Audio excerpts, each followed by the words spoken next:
Hola, buenas tardes. Mi nombre es Álvaro Parra, soy fisioterapeuta, especialista en disfunción craneomandibular y dolor orofacial y soy el fisioterapeuta de la Clínica de Fisioterapia en Dolor Orofacial.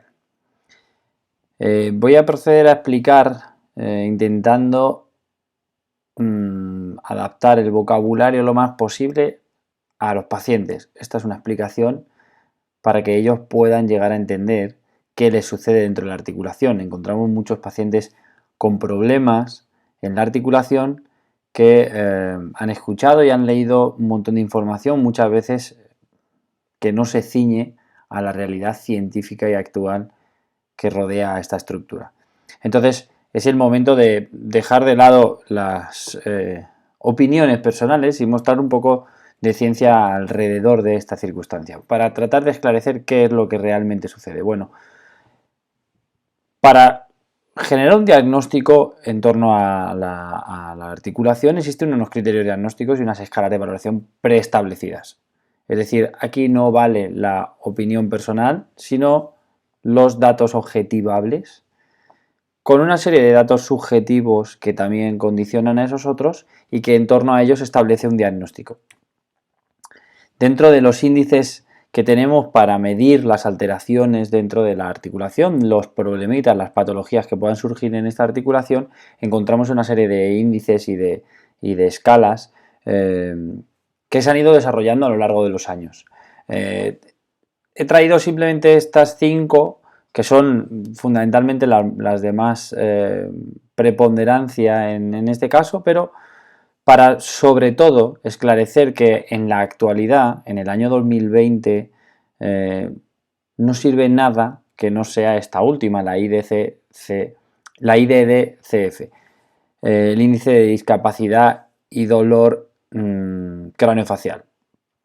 ¿Por qué? Porque está desarrollada en 2014 y se ciña a la realidad científica actual, mientras que, como pueden observar en las otras, son previas a 1990, lo cual a nivel científico es casi una aberración. ¿En qué consiste este índice de dolor y discapacidad craneofacial? Pues es un cuestionario que pretende obtener información de cómo el paciente está afectado por ese problema, ese dolor que padece en cabeza y cuello, ¿no? Son 21 ítems con 4 posibles respuestas y que actualmente probablemente es el que más se ciña a la realidad científica, ¿no? Como decíamos. Para que se entienda un poco esto de la disfunción craneomandibular y el dolor orofacial, que es el nombre científico que recibe este común problema de ATM, que es como lo denominan los pacientes, lleva muchos años en estudio, ¿no? Entonces, esto no es de ayer, esto no es algo que hayamos inventado, es decir, llevamos muchos años tratando de mejorar estas condiciones. Entonces, el paciente tiene que entender que desde el año 1992 hasta el 2020 se han desarrollado un montón de reuniones de comités de expertos que han ido mejorando cada vez más la información disponible en base a la evidencia científica para tratar de esclarecer o de establecer esos criterios diagnósticos que reúnan al más posible a todos ellos, ¿no? Entonces, dentro de estos criterios diagnósticos existe una clasificación que hace la IASP, que es la International Association for the Study of Pain, es la Asociación Internacional para el Estudio del Dolor, y tiene una propia escala que desarrolla cómo se producen esas alteraciones dentro del ATM. Tenemos americana del dolor craneofacial, americana del dolor orofacial, los criterios diagnósticos de investigación de los trastornos temporomandibulares, y luego dentro de la clasificación internacional de las cefaleas hay una serie de epígrafes que hacen relación a estas alteraciones de la articulación, de los trastornos temporomandibulares, que es como así en general se conocen estos, ¿no? Entrando ya dentro de un poco de esa clasificación diagnóstica de los trastornos temporomandibulares, encontramos que en el eje 1, en las alteraciones de la articulación, dentro de los criterios diagnósticos para investigación de trastorno temporomandibular, se establece que hay cuatro grandes grupos en relación a las alteraciones propiamente de la articulación, relacionadas con el disco, y luego otras dos características, una por degeneración de la articulación y otra por subluxación de la articulación. En este primer grupo de arriba encontramos los desplazamientos del disco con reducción. Esto fundamentalmente se traduce en la gente que oye un clic, un ruido, un clac, un chasquido en el movimiento de apertura mandibular. Tenemos a esa misma gente que, teniendo un desplazamiento con reducción, o sea, un clic, de vez en cuando tienen un bloqueo y no pueden abrir bien la boca. Entonces es gente que tiene un ruido, pero que de vez en cuando siente un bloqueo en la articulación, en la apertura, en dificultad para abrir, que después, de forma espontánea, se reduce, es decir, puede volver a abrir. Un desplazamiento discal sin reducción con limitación de apertura, deja de haber ruido. Normalmente en este tercer grupo es gente que previamente tenía un ruido en la articulación, de repente deja de tener ruido y se presenta de forma súbita o de forma aguda un bloqueo, es decir, no puede abrir la boca. Y luego tenemos ese mismo grupo que evoluciona en el tiempo y que consigue abrir la boca, no recupera el ruido, no tiene clic en la articulación, no tiene ese ruido, porque ese chasquido, porque lo que consigue de alguna manera es elongar el disco hacia adelante y permitir que el cóndilo se abra adecuadamente, pero presentando un cierto bloqueo, una cierta limitación en la apertura. Esa gente ya normalmente no tiene dolor, no tiene limitación, llamémoslo limitación funcional, es decir, pueden comer casi todo, pueden hacer una vida prácticamente normal. Sí que es cierto que cuando los evaluamos de forma objetiva encontramos una apertura que no es todo lo grande que podría o que debería en determinados casos, pero le permite llevar una vida completamente normal. Pero sigue existiendo una limitación funcional porque el disco está desplazado anteriormente. Luego tenemos un quinto gran grupo, que es el de las degeneraciones articulares, en el que se encuentran un número específico de gente y no todo el que tiene un ruido en la articulación. Es muy importante reseñar esto porque es muy frecuente encontrar a gente que le han diagnosticado artritis, artrosis, procesos degenerativos dentro de la articulación que no se corresponden con la sintomatología ni con la clínica que ellos presentan. Y es importante establecer una diferenciación. Los ruidos procedentes de la degeneración de la articulación normalmente son de crepitación, son ruidos yo digo a los pacientes como si tuvieran arenilla dentro de la articulación. Ese es un problema degenerativo. El ruido de clic, el pop, el chasquido, es un ruido de desplazamiento del disco y es imprescindible entender esa diferencia porque no tiene nada que ver un diagnóstico de degeneración de la articulación con un diagnóstico de desplazamiento del disco. Y por último tenemos la subluxación. Muy frecuente también hablar de la subluxación discal cuando la luxación del disco es el nombre concreto que recibe el desplazamiento anterior del disco, y en el caso de la subluxación de la articulación lo que se produce es cuando el cóndilo y el disco en bloque sobrepasan la parte final de la apertura de la mandíbula, llegamos al final y más allá del final se produce una subluxación del cóndilo disco por delante de la eminencia articular, produciendo un ruido más agudo, más de pop.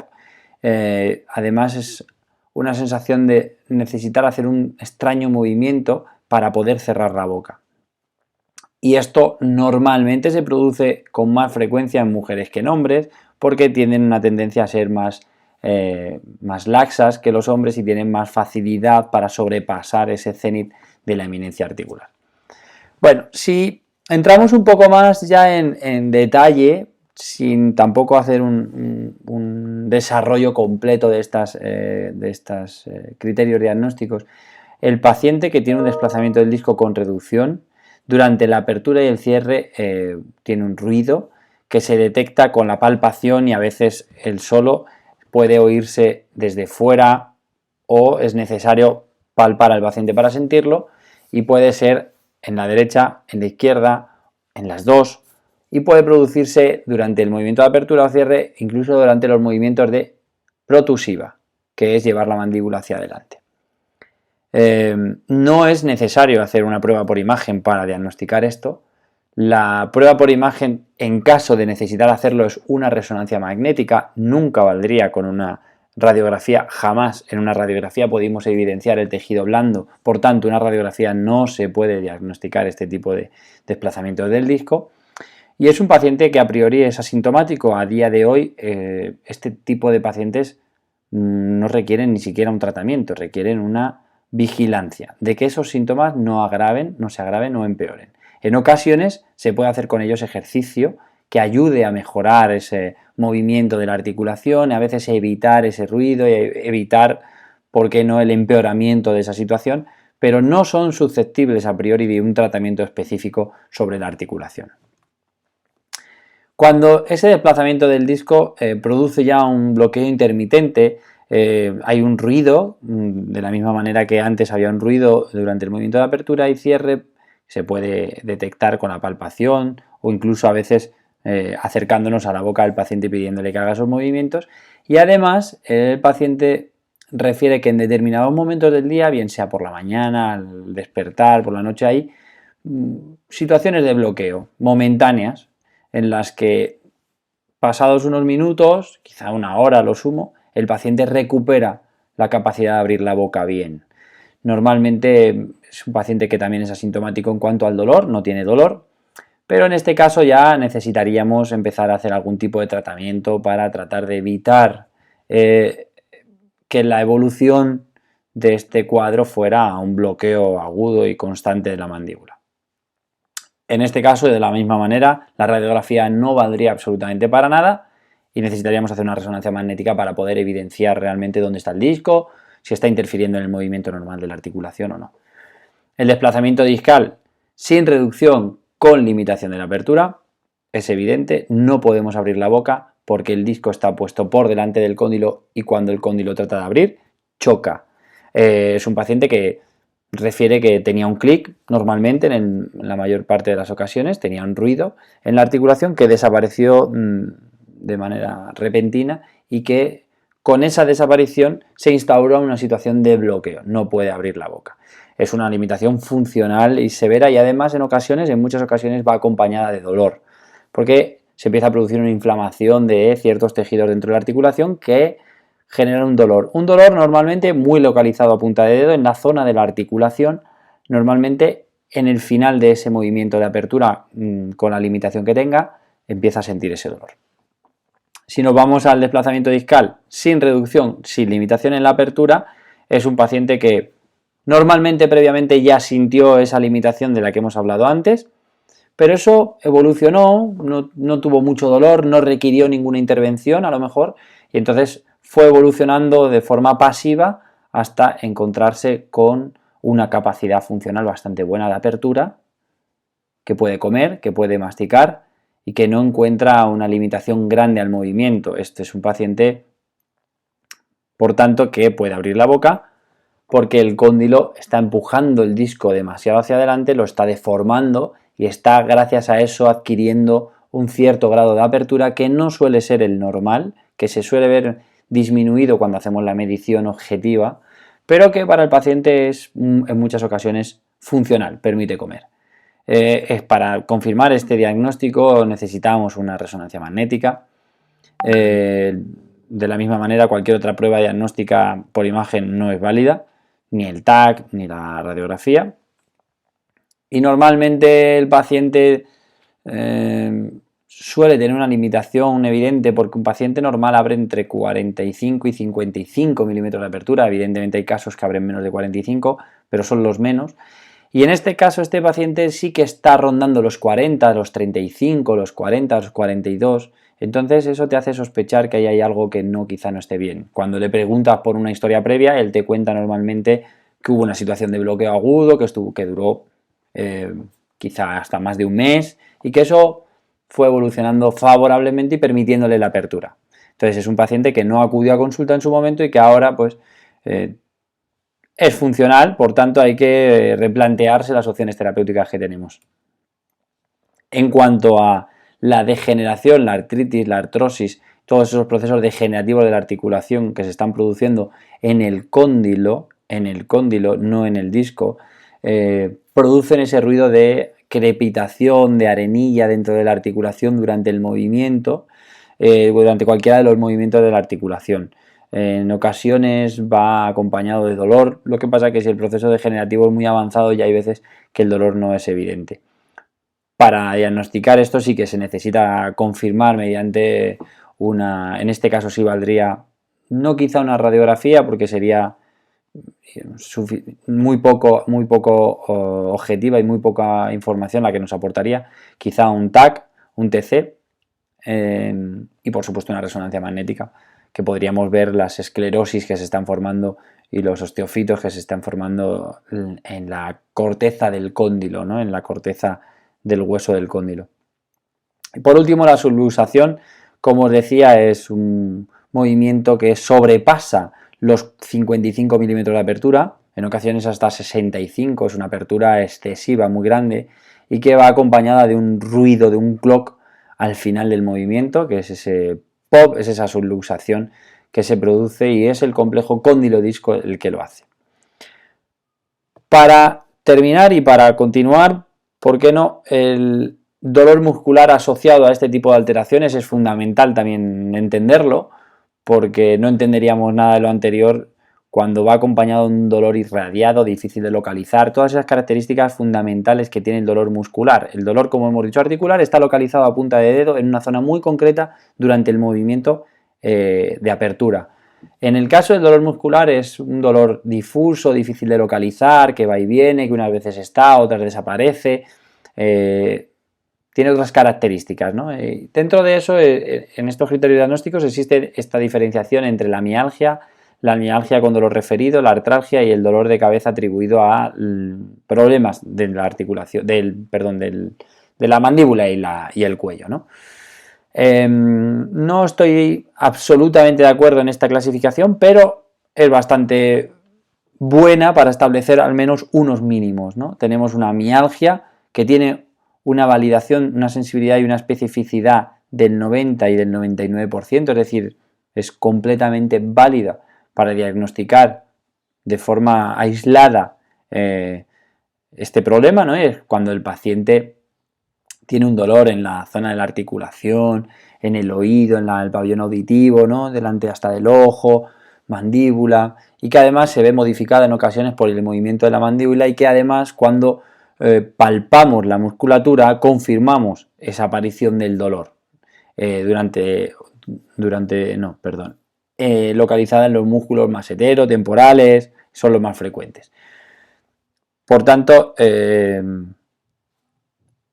eso sería lo que llaman aquí una mialgia local sería exactamente para mí lo mismo, pero en este caso está solamente localizada en el sitio de la palpación. Y el dolor miofascial es cuando además el músculo tiene la capacidad de irradiar un dolor a una zona relativamente cercana, ¿no? Hablamos de un problema que al apretar en el masetero, por ejemplo, apareciese dolor en los dientes de arriba, en los dientes de abajo, que subiera un poquito hacia la zona del temporal, hacia el oído, eso sería un dolor irradiado.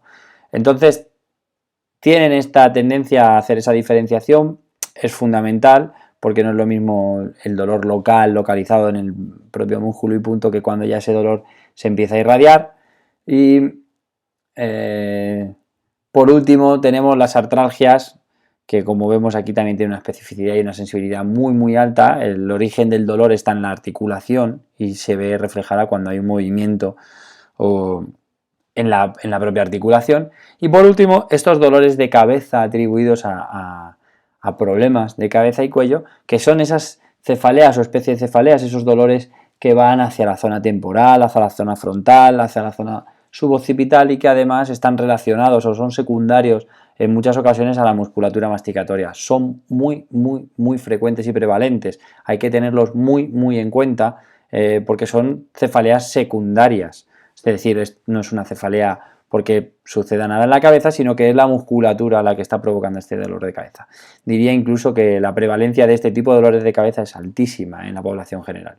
Entonces hay que hacer un buen diagnóstico para saber qué es esto lo que está sucediendo. Bueno, este era un poco el objetivo de esta pequeñísima charla, el ayudar a contribuir a establecer un buen diagnóstico. Evidentemente esto lo tiene que hacer un profesional, pero quizá con la información que se ha dado, el paciente mismo puede llegar a tener más o menos claro cuáles son sus síntomas y ayudarse a tranquilizarse en ocasiones para saber que lo que sucede quizá no es tan grave y que se debe de poner en manos de un profesional para que le pueda ayudar a solucionarlo. Muchas gracias, un saludo.